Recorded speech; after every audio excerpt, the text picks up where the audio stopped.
Welcome guys. आज का topic है कि इनकम टैक्स रिटर्न भरते समय हमें कौन सा फॉर्म सेलेक्ट करना चाहिए।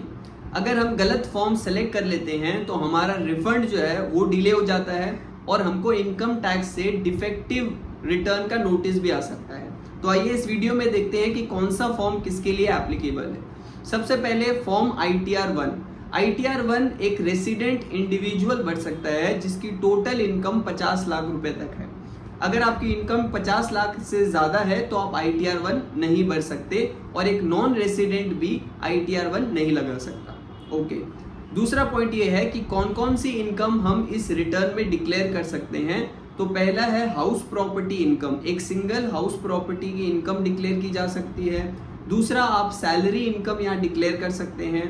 तीसरा, अदर सोर्सेज जैसे बैंक से जो इंटरेस्ट आता है उसको डिक्लेयर कर सकते हैं। एग्रीकल्चर इनकम अगर आपकी है जिसकी वैल्यू 5,000 रुपए तक है तो वो भी आप ITR-1 में लगा सकते हैं। अगर 5,000 से ज़्यादा है तो आप ITR-1 नहीं लगा सकते। तो ये हो गया कौन सी इनकम हमको डिक्लेयर कर सकते हैं। अब आता है कि कौन सा इनकम ITR-1 में नहीं डिक्लेयर किया जा सकता। पहला है बिजनेस इनकम। अगर आपकी बिजनेस इनकम है तो आप ITR-1 नहीं लगा सकते। दूसरा है, अगर आपका कैपिटल गेन इनकम है तो भी आप ITR-1 नहीं लगा सकते।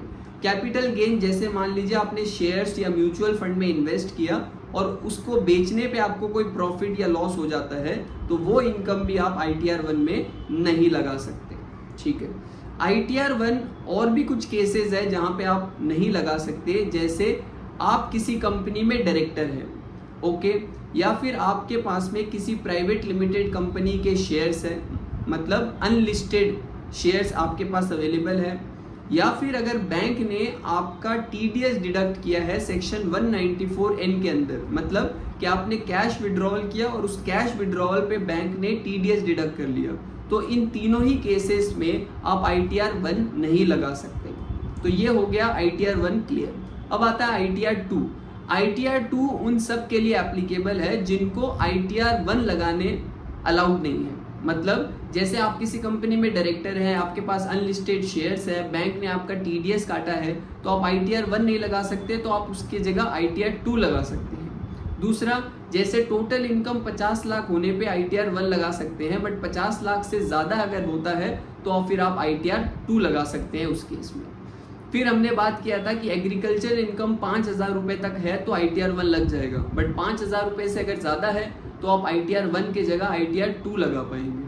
ठीक है, फिर हमने बात किया था कि कैपिटल गेन अगर आपका है, शेयर मार्केट से कुछ प्रॉफिट वगैरह है, तो वो कैपिटल गेन इनकम भी आप ITR-2 में रिपोर्ट कर सकते हैं। ठीक है, अब आता है ITR-3। ITR-3 कब लगा सकते हैं? अगर आपकी बिजनेस इनकम है, तो बिजनेस इनकम आपकी है तो आप ITR-1 और 2 नहीं लगा सकते, आपको ITR-3 लगाना पड़ेगा। तो ये भी क्लियर है। फिर आता है ITR-4। ITR-4 बिजनेस के लिए ही है, बट जो लोग प्रिजम्पटिव टैक्सेशन स्कीम लेना चाहते हैं, जैसे इनकम टैक्स के अंदर में बिजनेसेस को 44 AD के अंदर में एक प्रिजम्पटिव टैक्सेशन स्कीम अलाउड है और प्रोफेशनल्स के लिए 44 ADA में एक प्रिजम्पटिव टैक्सेशन स्कीम अलाउड है।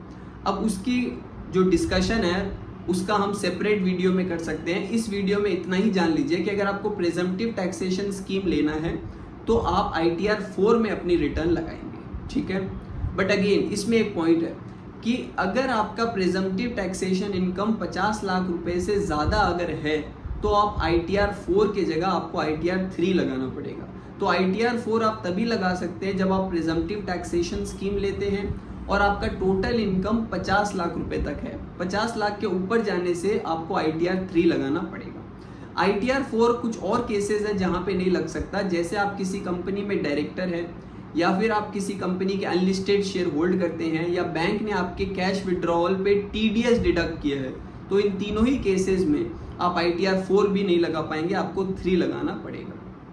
तो ये हो गया ITR-4 का क्लियर। अब आता है ITR-5।